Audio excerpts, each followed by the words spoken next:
বিসমিল্লাহির রহমানির রহিম। আসসালামু আলাইকুম।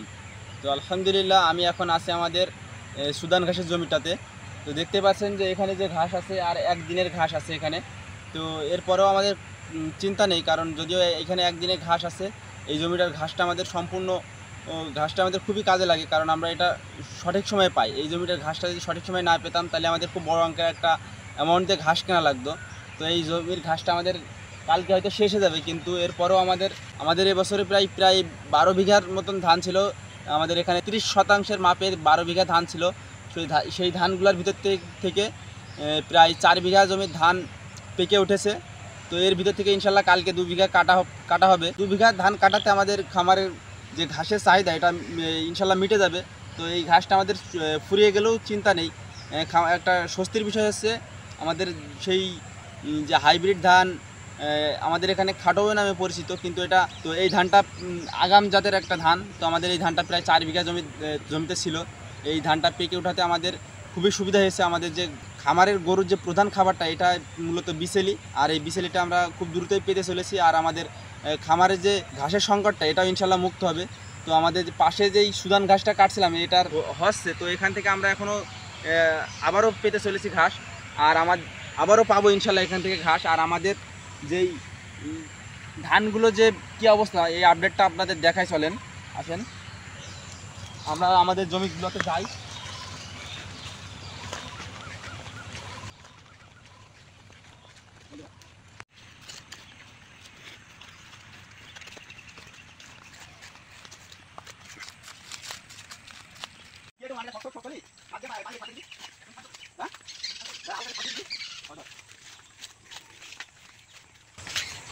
এর মাঝে আরেকটা আপডেট দিই।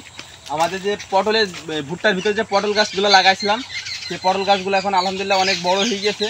আর পটল গাছের বান দেওয়া চলছে। তো আর পাশে আমাদের ধান,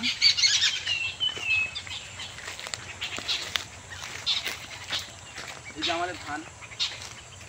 তো এই ধানগুলো আগাম পাকাতে আমাদের খুবই সুবিধা হয়েছে, কারণ এই জমির ধানগুলো পাকাতে আমাদের যে গরুর যে ঘাস, খামারে যে ঘাসের যে ঘাটতিটা এটা পূরণ হয়ে যাবে ইনশাল্লাহ। আর সবথেকে বড় আপডেট এটাই, সবথেকে বড় আপডেট। আর পাশাপাশি যে পটল গাছে যে বানের কাজ চলছে এটাও দেখাবো ইনশাল্লাহ। এখানে বানের কাজ চলছে, আর পাশাপাশি এই জমিগুলো সব একই জায়গায়, পাশাপাশি জায়গায়। তো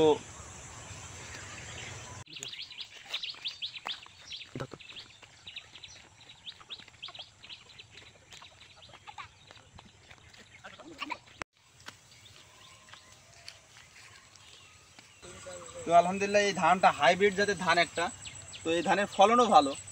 তো ধানের থেকে এই সিজনে ধানের থেকে বিচেলির মূল্যটা বেশি, কারণ আমাদের এলাকায় বিচেলিটা বিক্রি হয় হালা হিসেবে। এক হালা বিচেলির মূল্য 6 থেকে 7 টাকা পর্যন্ত।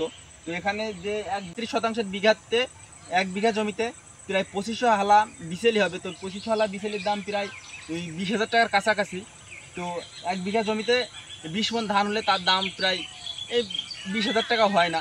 তো এবছরে এই সিজনে ধানের দাম ভালো হতে এখানে প্রায় 25,000 টাকা ধান হবে, কিন্তু বিসেল তুলনামূলকভাবে বিসেলির দামটাই বেশি, কারণ বিসেলির ধানের পাশাপাশি বিসেলিতেও একটা ভালো মানে একটা অ্যামাউন্ট আছে। তো অনেকে বলেন যে কৃষিকাজ করে কিছু করা সম্ভব না। তো কৃষিকাজ প্রযুক্তিকে কাজে লাগিয়ে বা প্রযুক্তির সহায়তা নিয়ে যদি আপনি কৃষিকাজ করতে পারেন তাহলে কৃষির মতন লাভজনক কোনো পেশা নেই।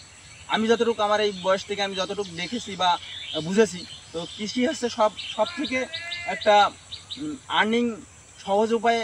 যদিও কৃষিকাজটা পরিশ্রমের, তারপরেও কৃষিকাজটাকে আমার কাছে মনে হয় যে এটা একটা বড়লোক বা দেশের অর্থনৈতিক পাশাপাশি বড়লোক হওয়ার একটা ভালো একটা মাধ্যম আমি নিজে মনে করি। তো আপনারা আমাদের জন্য দোয়া করবেন। আজকের ভিডিও এই পর্যন্তই। আসসালামু আলাইকুম।